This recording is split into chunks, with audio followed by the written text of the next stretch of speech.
All right. Hello, everyone. It is Kristen Webb, your leadership enthusiast. It is Lead the Way Wednesday. And I'm hoping that today, like all the other Wednesday, we are going to be able to get you past your hump day so that you can continue on your journey of leadership for the remainder of the week and be as successful as you set out to be. Today, I have the amazing Dr. Alexandria White on with me, and I'm going to do a small intro for her, but I definitely want to hear from you once I get started. But in light of what's gone on this year in 2020, um, even more recently with our new president-elect, President Biden, and Vice President Kamala Harris, I just been having constant thoughts, or I've been in many conversations with people all about diversity for obvious reasons, right? We're about to see this administration be one of the first administrations that looks like what is going to look like going forward. And so diversity was really top of the brain.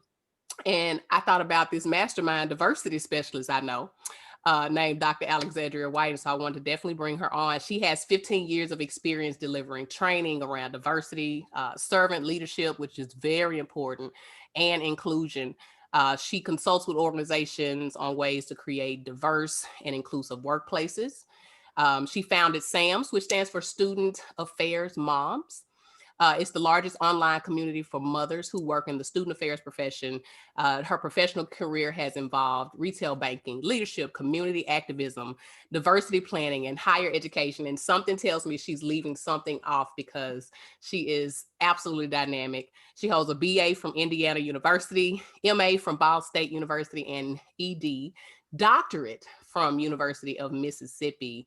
And currently she's the adjunct faculty in the School of Education at the University of Mississippi. I always want to say go Rebs. Can I still say go Rebs? Yes. Okay, I don't know if it was go Black Bear or I don't know what they. Land shark. We're land shark. Okay, that's right. That's right. That's right. So I welcome on with us today, Dr. Alex. How are you? I am wonderful. I am wonderful. Thank you. Thank you. Thank you to the listeners. Thank you to Kristen for inviting me. I'm so excited. I'm so excited. Good deal, good deal. So I'm going to shut up because I did my whole little intro, my little spiel, trying to really grease up the joints and oils. But tell us a little bit about yourself, your organization, your passion, whatever you want to share. My goodness. I am a product of the South Side of Chicago and Winona, Mississippi, right? Mm, My mom was the innocent little naive country girl from Winona, Mississippi, who took the train for new adventures and a new world to Chicago, Illinois. So my parents met in Chicago, of course, during the Great Migration, when many, many Black people left Mississippi mm. and Alabama and headed to the North.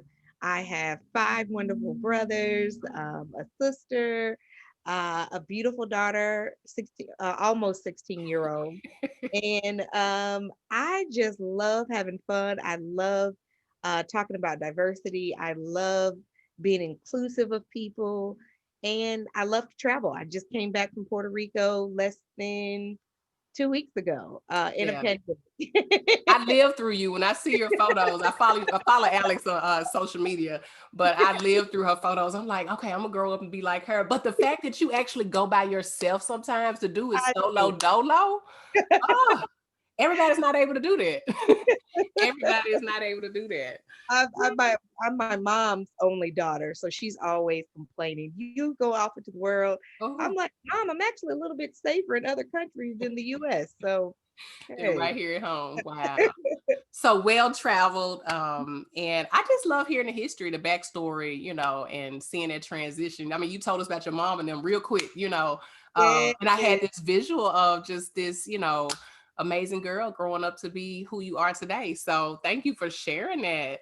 yeah. I always like to throw this out at the very beginning, and I never tell my guests this question, but it's a Okay, kind of obvious question because we're talking about leadership, okay. and how that ties in today with diversity and inclusion and whatever else we come across. But one word, define leadership. 3 seconds. Go. Vulnerability, being able to be vulnerable. Ooh, Mhm, I had to sit back and I had to sit in that one for a minute because mhm. that's one that you hardly ever hear people say. But I mean, hardly ever. And I think it's because it's, again, it's a vulnerable space. You have to like really be willing to let go, let your guards down, be willing to fail. So tell me why you pick vulnerability though. Because as I do these trainings for large Fortune 500 companies, or small nonprofits, they have to see me as a person. So, Mm, of course, my salient identities are a woman of color. I'm a Black woman of color. I am short in stature. I talk loud. All of my identities. And so while I'm going to teach you about some of the things and some of those uncomfortable situations, I have to be vulnerable mm, as well. And so I have to share a part of me when I didn't get it. mm, And so, yes, I've been doing this for 15 years. And so when people say that I'm a diversity, equity, and inclusion expert, I push against that because okay. to me, there is no finish line in Mm, diversity. Yes, we talk about race, but there are so many different types of races. We talk about sex. There are different types of sexes, anything in between, social economic status, ableism, ageism, anti-fat biases. These is so much dealing with diversity and inclusion in this space that no, I might be a strategist because I'm mm, always strategizing on how to be more inclusive, but I always shy away from expert because to me, there is no finish line. And mm, because there's no finish line, I'm able to be vulnerable in saying, you know what? I might not know that segment of that demographic, but I'm going to be vulnerable enough to tell you I don't know. mm. And so true leaders are able to do that. Oh, you just sat me down. I actually made a note that says I'm gonna stop using the word expert. I like that because we put expert on this pedestal, like that means they're all knowing. Yep. You're the go to. Mhm. Nobody else can tell it the way Right. Kristen can tell it. But I love that there truly is no finish line. If you are in constant pursuit of growth and being able to expand yourself, absolutely there is no finish line. So I'm taking that one back going forward.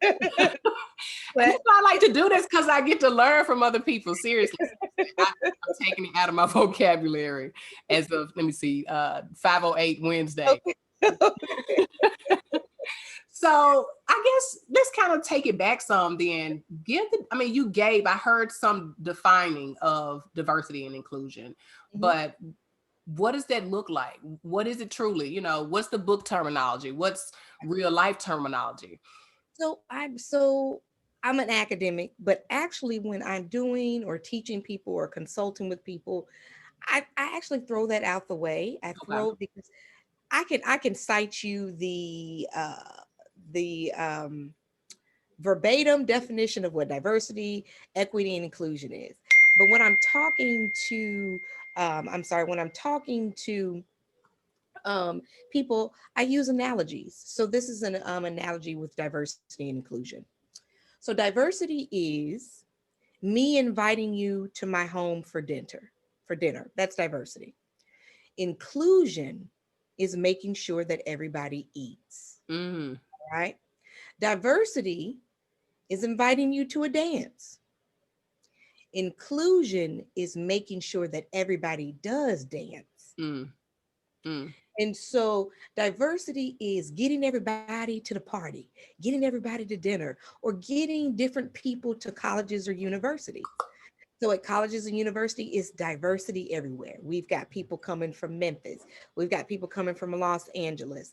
We've got straight people. We have transgender people. We have mothers. We have Jewish students. Well, at the university, that's diverse. Now, inclusion is making sure that a single mother, a single disabled mother, mm, has resources so that she can grow and prosper at the university. That is inclusion. mm, Inclusion is giving everyone tools that they need so that they can manifest and be empowered in a space. And so, on a corporate level, that would be there's corporations that I work with that pre-pandemic, they had nursing rooms breastfeeding rooms. They would have prayer rooms for Muslim employees because Muslim employees, some of them want to pray 5 times a day. So Mm, those are inclusive practices that mm, a corporation, a school, or anyone can do to help their diverse population. I love it. I love it. So it obviously matters. Uh, Oh yeah, but the distinction you just made, and I think a lot of times when I know for even myself, when I consider diversity, sometimes it's just saying, oh, there's a black person in the room, there's a white woman in the room, there's an Indian representation. It's just saying those really just the demographic more than anything else. exactly. The gender more than anything else. But the fact that you said ableism, just pieces and pieces that you don't think about, and it's so layered. I think Oh, that we think very single dimensional a lot of times when it's absolutely multidimensional. So that was really profound to hear that distinction and then to hear those layers. Um, I've read up on some of this, but you schooling me. What I read, it doesn't matter. I'm getting it from Dr. White. but yeah, it's a trial and error. And so it's kind of like what you said. Oh, we've got a black person, we've got an Asian person, an Indian person. Okay, they're all on the board, check mark. Hmm. Okay. So what are we gonna do to address their other identities, their other intersectionalities? And what are we gonna do to address to make sure that they stay there? Right. So we can get a diverse team, Hmm. but it's inclusive practices that make them thrive and make them want to stay. Right. And so there is a difference between having a diverse atmosphere and then an inclusive atmosphere. And so the inclusive atmosphere is a breeding ground for collaboration and productivity, because you can have an array of people, Hmm. but if you don't have any of things to keep them there, Hmm. and to keep them thriving and to understand those other identities, then all you do is have a diverse population. Right. That's it. Right.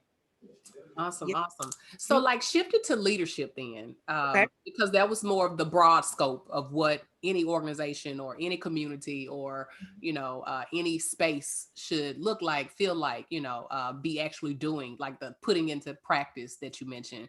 But when we shift to leadership, how much more, if at all, is it important for diversity and inclusion to exist? I believe that I'm a people person. And so I'm always taking the role of the other. I'm a sociologist. I love studying people.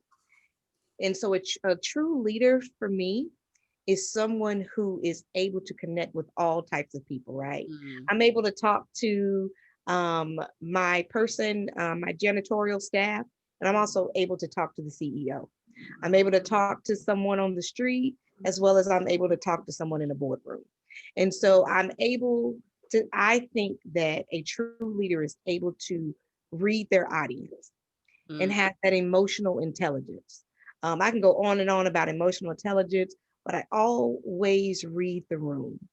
And so, one thing that I am noticing that I'm reading about is leaders should sometimes also be the last to say things.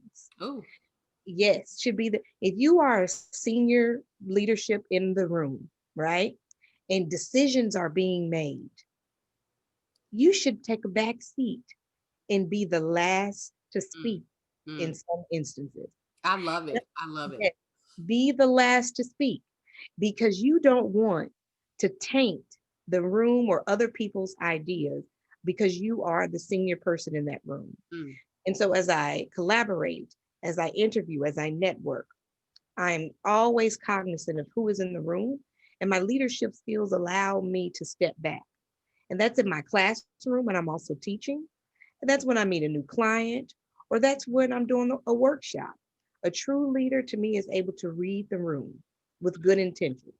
So you said you're able to being able to step back, and I cut you off? I apologize. No, no, go ahead, go ahead. Yeah, you mentioned step back, and so I wanted to kind of come more to Alex. You made me want to step back when we were talking about leadership, Mhm, and I heard you be able to identify these traits, mhm. these quality leadership traits that you've identified for yourself. And one question I always do like to inquire about is, when did you identify? Like, what was that aha moment for yourself that you realized that you had these traits, that you were a leader, and then understanding the responsibility of it all. Yeah. I think I have always been different. I have.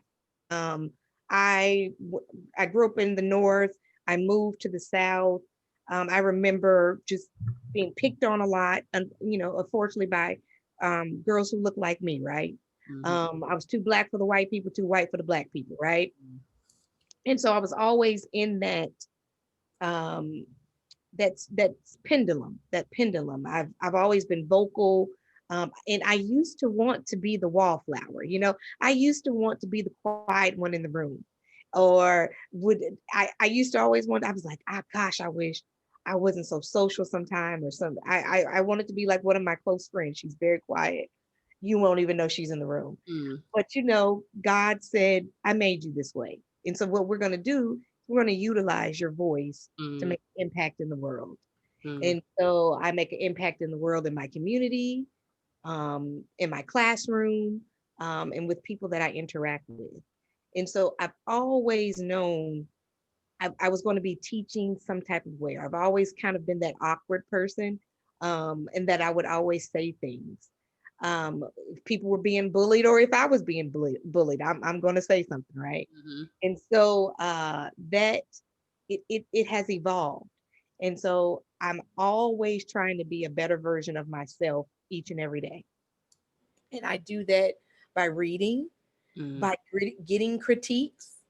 And so it's important that a leader, you talked about, when do you notice that and how do you work on that?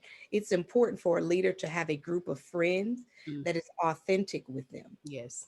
My friends tell me when I'm wrong, and I constantly ask when I'm wrong. Mm. Um, I posted something on Facebook, and a close friend of mine in my circle, and she said, "Alex, that hurt my feelings." Mm. And it was the word crackhead, and I said, "Let me sit with this, and thank you for telling me." And I went and did some research on the word crackhead and how it is used to denigrate Mhm. African American communities. It came from the epidemic in the 80s, Right. and just did some research. And I messaged my friend back and I said, you know what? I'm going to remove that from Facebook. Mm. It is a term that we just throw around in our community that can be harmful. Right. And so a leader should never think they are beyond being told that they are wrong. Mm. And if Mm. you are told that you are wrong, then you can sit with that. You can do nothing. You can put it in your back pocket, but you must be cognizant of how it affects other people. And Mm. so my leadership skills, as it's always evolving, I knew that. Some of the best people I knew would say that they were wrong. Um, I remember President Obama making that speech about race and how it was impactful and how it hurt other people. And as a leader, you have to do that. And if you are never doing that or never saying that you're wrong, Mm. you're going down a slippery slope. And Absolutely. we see that now with this person in Exactly. on 1600 Pennsylvania Avenue. Exactly. We see Yep. that now. He Yep. Your ego will take you down every time. And And so all of that makes me think about why your word, your definition was vulnerability. Because it requires that when you hold yourself accountable, that's you being able to look in the mirror and be honest. When yeah. you're seeking out critiques or, the opportunity to just be your best self, most people don't do that. And you're right, an amazing leader, the best leader is going to be the person that is willing to do that. Yes. I also liked your point about, when you are say, the top, the head of the organization, making sure that you're willing to sit back and not taint the process. But I think even more so, it made me think about how I'm always talking about, if you're not listening, if Right. you're not a listener, you Right. cancel it. You're losing, the people around you are losing. Mhm.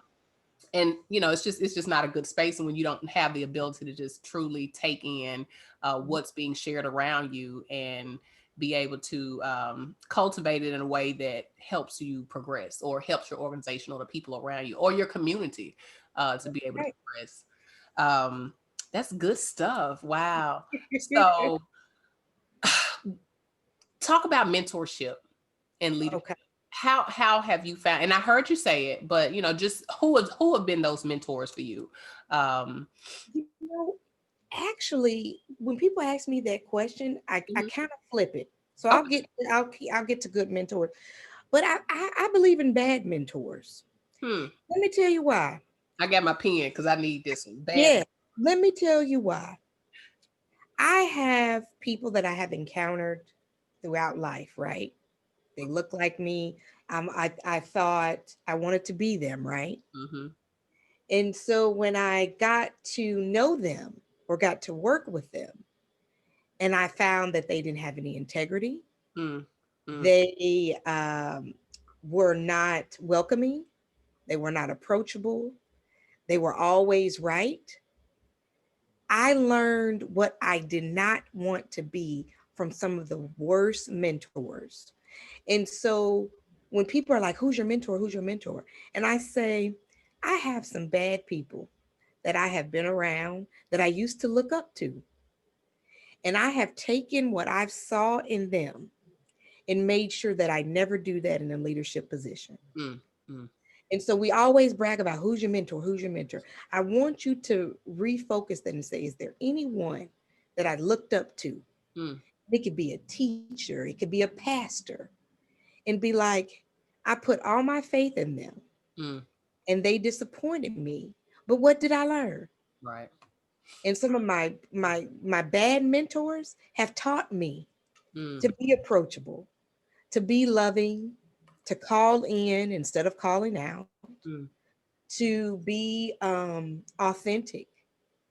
And so all of those traits that I don't want to be has prepared me to look for my ideal mentors. And some of my ideal mentors are, of course, Michelle Obama, my mother, my grandmother, mm. um, Oprah, as cliche as it Not is cliche. she, She she is. bad. In every person down to yes, Cardi B. And so people say, ah, how could you think she's a mentor? How she used to be this and this. And I said, we have all been this and this. In this. Have we not? True story. Don't look at my list. True story. Don't ever think Mm, that you cannot be. Maya Angelou yeah. had a very provocative background. Mhm, mhm. Okay. Yep. And oh, and how can she be your mentor? I said, she's a businesswoman. Mhm. And if you actually talk to her and get her off camera, she plays a role. Cardi B is not as dumb as you think Oh she is. no. She No. plays a role, Mhm. and you guys could actually learn something from her. She plays a role, she plays her part, and she has made millions of dollars. Good And point. so, if you are always quick to look at someone and say, "Oh, they can never be my mentor," then guess what? You have not evolved as a person, because there is work and learning in everybody. There is work and learning in everybody, from the trash man on the corner to the CEO in the office. Mhm, And so, yes, that is my spectrum of mentors. mhm, And so, um, I also believe in sponsors. We always talk about mentors. mhm. A good leader and someone who is evolving, who wants to take that step, you need to find a mentor that can also be your sponsor. And what I mean by that, I've had people pay for me to get certificates. I've had people say, you know what? I know you can't make it, but I believe in you. I'm going to pay for you to go to this conference. Mhm. So while we always talk about mentors, you got to have a sponsor. You got to have somebody in your circle that can say, hey, you know what? I'm going to invest in you Mm, because I've seen how you work. mm, And my investment, it might be financial, but it could also be access. A mm, lot of my sponsors have given me access Mm, to networks and opportunities. And so, mentors, I watch them, I talk to them, I read what they're writing, but I also have sponsors that I can call and say, you know what, I have an idea. Can you fund this? Can you give me access? I love So it. those are the two. Those are the two. And that's good because you're right. Mentor is generally the only question people get, but how do you, Mhm. I mean, but mentoring is good. It helps you get to Yeah. a certain place. It helps you grow, helps you learn, but Yeah. that investment gets you Mhm. just even a little bit further and that just a little bit further. There's a gentleman, I put out my first book when 2012. Yeah, yeah, yes. I've been wanting to be an author like since I was 7. Right, right. Once I got over the hump of just being a little fearful, I guess, of people hearing my head on paper and reading it. Once I got past that, it became more of the barrier about how I'm gonna pay for this. How do Okay. I get it out there? How do I even get it in people's hands so they can judge what I got to Okay. say? Uh, Okay. but had I not had that sponsor, There uh, you go. I wouldn't be Arthur Kristen Webb. So I There you go. agree that's a focus that people should definitely make sure they have in their Yep. utility bill. Right. Utility There bill. you go. So when you talk about access, you made me think about barriers, and Okay. kind of, I guess, taking us a little bit back over to the diversity side. But um, what do you feel like generally creates the barriers for diversity and for inclusion? One, I think it is people. Sometimes you don't know what you don't know, Christian. Mm, I mean, I talk to people every day. Oh my, and they say, "Oh my God, I didn't think about that." mm-hmm, Mhm. Oh my God, I never thought about it like that. mm-hmm, And I am in rooms, virtual rooms nowadays, right. with a lot of people who make 2 and 3 times much more money as me, and they are not that smart.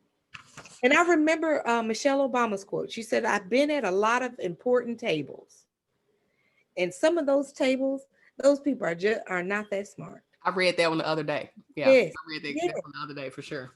And I am in spaces, and I'm thinking, did you not think that it would be helpful during a pandemic to ask parents or caregivers what what do they need in Mm, this virtual space? mm, If you want to improve productivity, how about if you are a parent or a caregiver, let's not forget about single people. But mm-hmm, right now, we want to do an initiative, a corporate initiative, to help alleviate some stress with our parents and caregivers in the community. mm, How can we do that? Once, let's acknowledge it. Let's acknowledge through a statement, huh? You got a human resources department. Let's acknowledge that through a statement that the parenting or caregiving during a pandemic is quite stressful. Okay, you acknowledge it. And they're like, oh, wow, that's a good idea. Yeah. Okay, number two, let's do an initiative. How can you do something to help parents that are trying to be a professional and they're also parenting, they're homeschooling all during a pandemic? Okay, why don't you are a multi-million dollar company, why don't you get a collaboration with Instacart mm, or Ship or any of those home grocery services mm-hmm, and give a discount and say there are parents and caregivers who are just too busy to go grocery shopping. We're going to provide you with a discount. mm, Oh my goodness, that is a good idea. Yes, it's called taking the role of the other and mm, understanding what are some barriers. And so mm, while I'm proactive in my barriers, because my ear is always to the ground. I am always reading. I am on podcasts. I am listening to podcasts like yours. I am trying to be proactive or anticipatory so mm, that I can be a well-rounded strategist when it comes to diversity, equity, and inclusion. mm. And so there is no finish line. And so I'm constantly evolving and thinking of proactive things to remove those barriers. Right, right. And I love to do it. Mm-hmm. They say when you find something that you love to do it, it's a plus to get paid for it. And so I love making inclusive spaces. I love making sure that people are welcome. And let's talk about the barrier Mhm. and let's see how we can get it down. Good deal. So Yeah. when you're consulting and consulting on diversity and inclusion and helping to open the eyes of Mhm. the receivers, Mhm. you're actually going in strategically helping them build that diversity and inclusion as well, the very Yes. tactical components. Yes. Okay, Yes. that is It, really, really cool. it's something that really starts at the top. Mm, And so it doesn't matter if I'm going and talking to the teachers or human resources or facilities management. If the top doesn't buy in, mm-hmm, then it's of no consequence. mm, And so when I'm talking to CEOs or CFOs or chief human resource officers or chancellors or anything, it has to start with you. yeah, Your yeah, people will not follow and they will understand in authenticity before you can write the first memo, true, right? true. So I'm always talking to senior leadership because it's got Mhm. to start. That's such And a good point. In my procurement field, obviously supply, well, not obviously, but part of procurement includes in a lot of organizations supply diversity or right. programs that are gender and race conscious. Mhm. And I have seen the most successful programs set up like Yep. that to be only the ones where senior leadership, your president, CEO, and then everybody else below, or your chairman of the board or your board chairs, those are the only environments where I've seen it be the most impactful. The ones where, they're just doing it because, I should, or it looked Right. good. Then it doesn't have the impact that it's supposed to. The community suffer, the suppliers suffer, the organization, suffers in essence, and the intent of it just doesn't exist. Yes. Which makes me ask this question because I feel like for me, the last few years, I have seen just this uptick, and I like to say it's a trend. Mhm. I'm concerned with the authenticity of diversity and inclusion programs. And I've heard some of these conversations. I've read some of the thoughts on it in newspapers, articles, whatever. What are your thoughts on that with diversity and inclusion and how there has been this incline of focus, which it should be, but Mhm. the authenticity of it? What are your thoughts on that? Well, it's so interesting that you asked that because I'm going to be on another podcast talking about diversity, equity, inclusion. Is it a trend or a movement? Mm, So that's so I'm warming you up there. Good, good. Warming you up. Good. so I'm doing another podcast. So this is what it is. Let's just be quite candid. Mm-hmm. In chronological order. Let's do pandemic, Mm-hmm. Ahmaud Arbery, Mm-hmm. Breonna Taylor, George Floyd. And Mm-hmm. that's in chronological order. Ahmaud Arbery was in February, Breonna Taylor was in March, and George Floyd was the next. So I think the videotaping, that 8 minutes and 46 seconds, was a visual representation of what has been going on. Mm-hmm.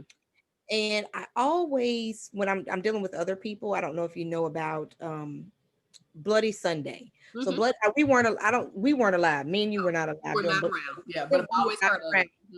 Mm-hmm. We were not around for Bloody Sunday. And so, if everyone, for all the listeners, Bloody Sunday was the televised beating of John Lewis Mm-hmm. and all of those peaceful protesters who were going across the Edmund Pettus Bridge in Selma, Alabama. Mm-hmm. Televised, right? And so from that televised brutality, called nicknamed Bloody Sunday in the history books, it rallied America. That's how Freedom Summer came. Mm-hmm. That's how white people and Jewish people and Italians and Native Americans and Asian Americans all flocked to the South to help with Freedom Summer because of that visual depiction. Mm-hmm. Mm-hmm. And to me, this is our Bloody Sunday. George Floyd was our Bloody Sunday Mm-hmm. because they saw it. They saw it and it was on every news cycle and it was there in your face. You couldn't unplay it. You You couldn't unplay it. can't redo it. It's there. It's not leaving. Mm-hmm. And so that is the catalyst, right? Mm-hmm. Those were the three things. during a pandemic in 2020, where people are like, are we really going to be talking about diversity and inclusion during a pandemic? Yes, yes, we are. Oh We yeah. are. Mm-hmm. And so, is it a trend or a movement? And so, I talk that this has to be a movement.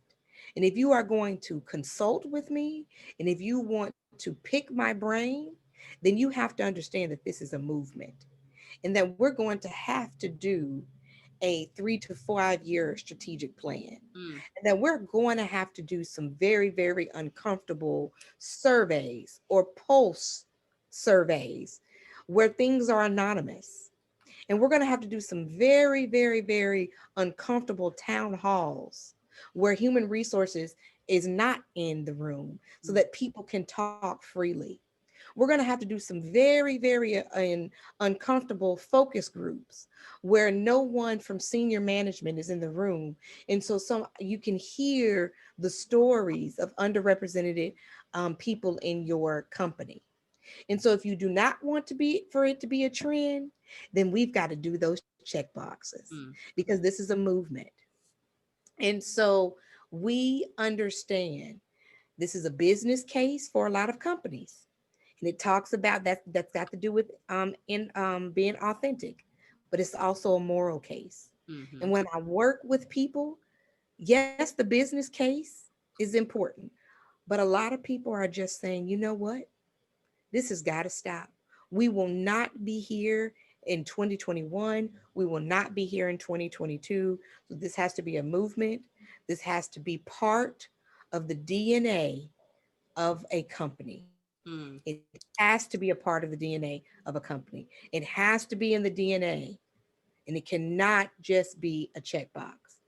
And so sometimes I choose to work with clients um, that I like, that I feel that they're authentic, and then I say I might not be the strategist for you, um, and this is why. mm-hmm. And they're usually taken aback because, but I always believe all money ain't good money, right? Right. Mm-hmm. So Mm-hmm. uh, that is how I define a movement. That it's going to be about policies. It's going to be about those courageous conversations. It's going to be about 3 to 5 year strategic plan and how I can help you implement that. But it's also going to be about turning the mirror on yourself. Mm, One of the things that I do is your personal affects your professional. And so how you are as a person affects uh, how you go to work. And so if I have a CEO who doesn't know what unconscious bias is, doesn't understand different types of privileges, doesn't understand ageism, or doesn't understand how to deal with an employee who's transitioning, mm, then how are you going to be an effective CEO who delegates these diversity initiatives? So right. you've got to do some work. Mm-hmm. Mm-hmm. You've got to do some work. Yeah. And so I do a self awareness with a self awareness inventory for a lot of people because it doesn't matter if I can come in and talk about all these initiatives, but if you haven't done the self work, Mm-hmm. then it just will be a trend. Yes, yes.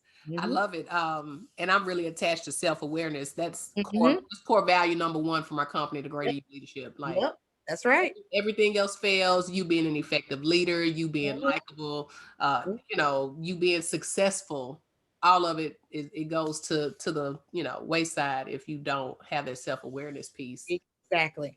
Exactly. So, just listening to you, this is, and I'm just gonna say it and tell me if I'm wrong.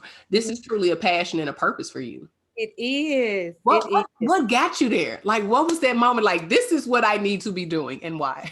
Um, it so it's twofold. Okay. Um, One of the moments was Trayvon Martin.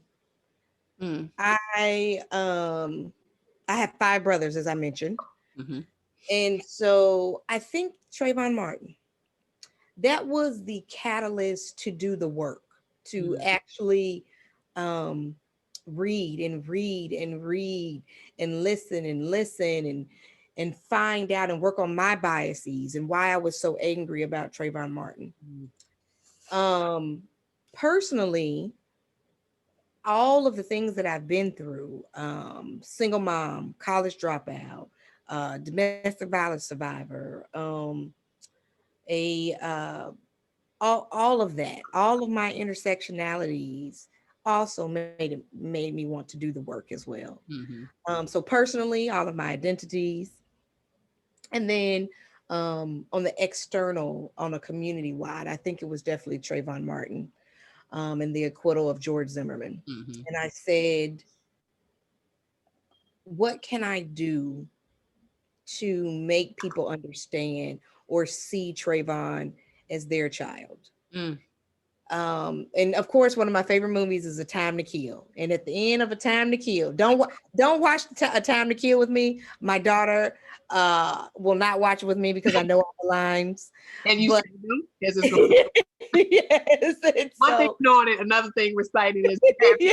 yes, and so at the end of the movie, I don't know if anybody's seen it when Jake Begance tells the majority white jury, Mm, after he's gone through all the graphics of the black girl being raped, he tells them, think of her as white. mm, And that was it. That was it. mm, And so I felt that my work was forever to make sure that everybody knew that Trayvon was just a kid. mm, That what about if he was white? Would that would have happened? And I do that by making sure people are self-aware. I do that by teaching people their rights and responsibilities. mm, I do that by being authentic. And so, um, yeah, the Trayvon Martin, that really affected me. And yes, I'm going to protest, but what are my other ways to protest? And my other ways of protesting was to try to be the best leader that I could, mm. with the emphasis on diversity, equity, and inclusion. So Beautiful, that is beautiful, how. beautiful. Yeah, taking the role of the other. That's one of my Mhm, takeaways mhm. for today, for sure. Yeah. And you wanting to help people do that. Hmm.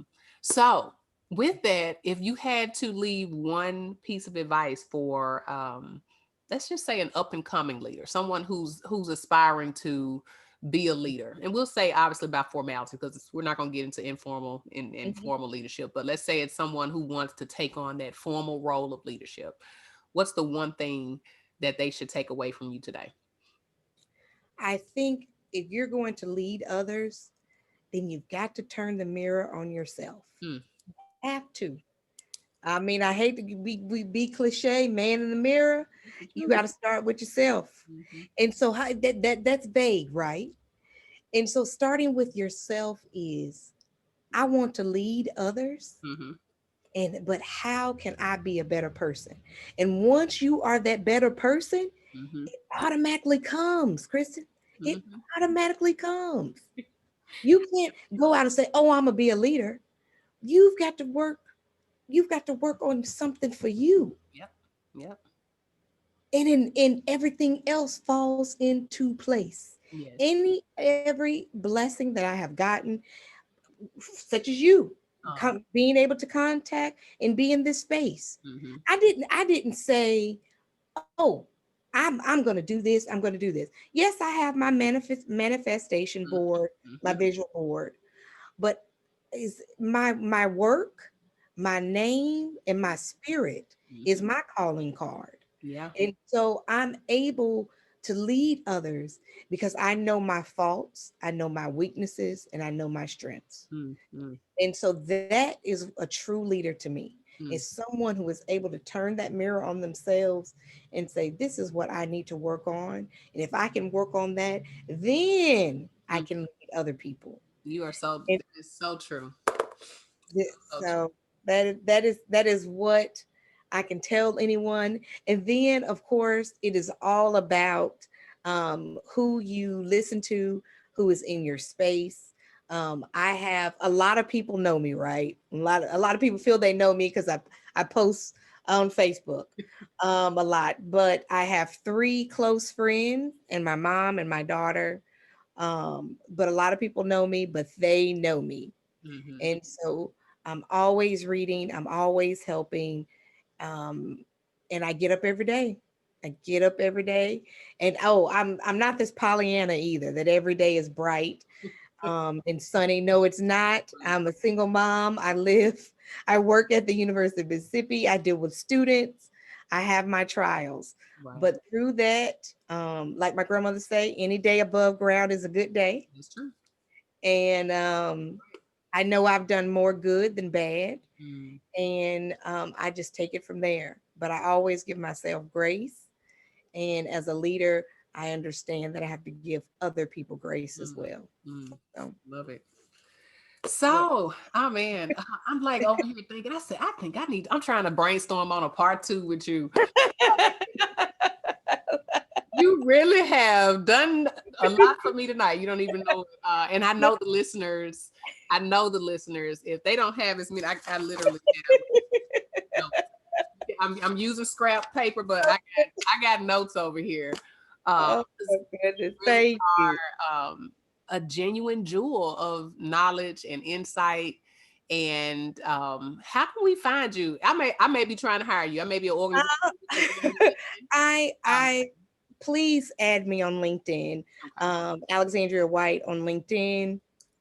I do pro bono things. A lot of people, or I cannot afford you. I love helping startups. I love helping um, leaders, future leaders. Find me on LinkedIn.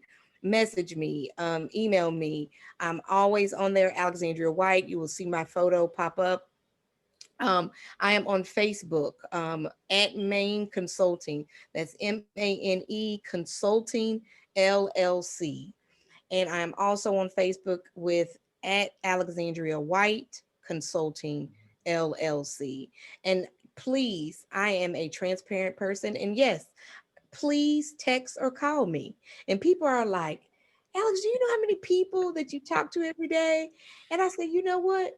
I have some of the most robust conversations Mm, with people who might have been scared to say something in a training and a workshop. mm, And they'll message me and say, is this really your number? And I say, yes, this is my number.